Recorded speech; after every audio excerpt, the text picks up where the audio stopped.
The endless walk of wisdom. The night was cool, the kind of night where the air feels alive with things you cannot see, but know are there. Above, the full moon hung heavy, casting its silver light across the forest, making the shadows sharper, deeper. The trees stood tall and silent, their dark branches tangled against the sky, as if they were weaving a story older than time itself. I walked. I often walk, don't you? It's how I untangle my thoughts, how I wrestle with the questions that seem to have no answers. My thoughts are relentless, knots of ideas and ambitions, histories and dreams, all twisted into something I can't quite name. Walking helps. The rhythm of my steps, the endless stretch of the path, it clears the clutter. But tonight, the question that had taken hold of me wasn't one I could easily shake. It wasn't about the things I study, law, philosophy, history, politics, ethics. It was about something closer, something darker, something I didn't want to look at but couldn't avoid. Who am I? The question followed me like a shadow, its weight growing heavier with every step. I had almost convinced myself there was no answer when I saw him.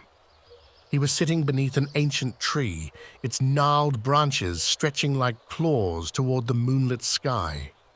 He didn't move as I approached, but I could feel his attention, as though the air itself had shifted. His presence was magnetic, though I couldn't say why. It wasn't his posture, calm but unassuming, or his face, lined but unremarkable. It was something else, something I couldn't name. "Who are you?" he asked.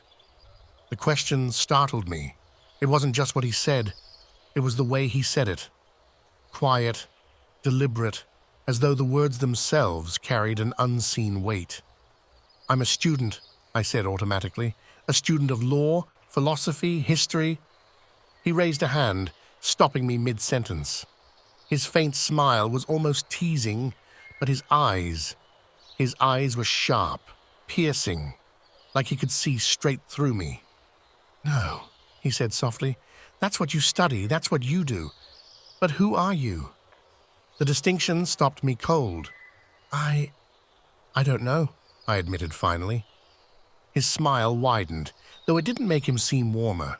It made him seem like someone who already knew the answer I couldn't give. "Good," he said.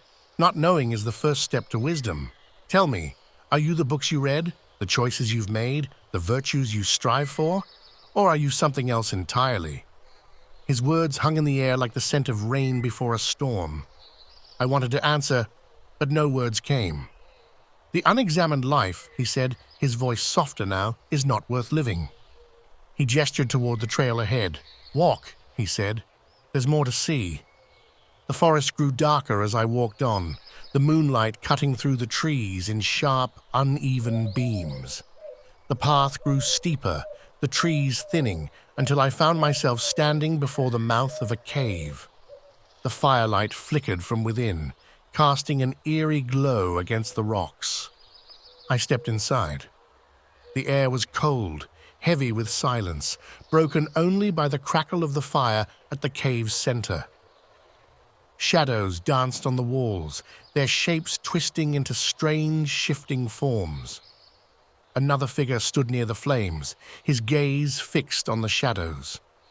"You've come to watch the shadows," he said, his voice smooth but distant. "The shadows?" I asked, stepping closer. He gestured toward the wall, where the flickering light cast distorted shapes that seemed to move on their own. Most people live their lives watching shadows. They mistake them for reality because it's easier than seeking the truth. But shadows are only reflections, illusions cast by something greater. "What is greater?" I asked. "The light," he said simply, turning to face me. His expression was calm, but his eyes carried an intensity that sent a shiver through me. "The truth, it's not what you see, but what lies beyond. To find it, you must turn away from the wall and face the light." "How do I know what's real?" "You don't," he said. "Not at first. That is the journey, to ask, to wonder, to seek. Tell me, who are you if not the one watching shadows? And who will you become if you dare to face the light? His words settled over me like a weight I didn't know I'd been carrying. He didn't move, didn't leave. He stayed by the fire, his gaze steady as I stepped back into the night. The trail climbed higher now, the air growing colder, sharper, as though the path itself demanded something of me. The trees had given way to jagged rocks, and the mountain rose before me like a silent sentinel. At the summit, I saw him. He stood tall and steady, his presence quiet but commanding. He wasn't like the others. There was no mystery about him, no teasing smile. There was only calm, deliberate strength. "You've walked far," he said, motioning for me to sit on a nearby rock. I sat, the exhaustion of the journey mingling with the weight of the questions I carried. "I've met others," I said. "They ask me questions, but I still don't know who I am." He nodded, his gaze thoughtful. "That's because who you are isn't something you find, it's something you build." "Build?" "Yes," he said. "Who you are is shaped by what you repeatedly do, your choices, your actions, your virtues. Excellence, then, is not an act but a habit." "But what if I change?" I asked. "What if who I am today isn't who I am tomorrow?" His faint smile was steady, reassuring. "Then you understand what Aristotle believed, that we are always in motion, always striving toward the good. To ask, 'Who am I?' is to embrace that motion. It is to grow." As I descended the trail, the moonlight guiding me home, I couldn't shake the feeling that this wasn't just a walk. The people I had met, their voices, their questions, they lingered in my mind. Was it really them?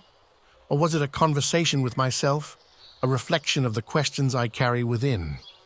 I will never know, but it taught me something I won't forget. My dream was a lesson. We are always in motion.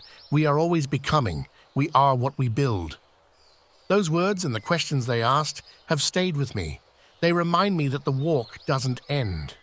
That wisdom isn't something we arrive at. It's something we pursue, step by step, moment by moment.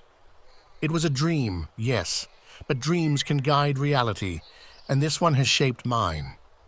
The endless walk of wisdom continues. Will you walk it too?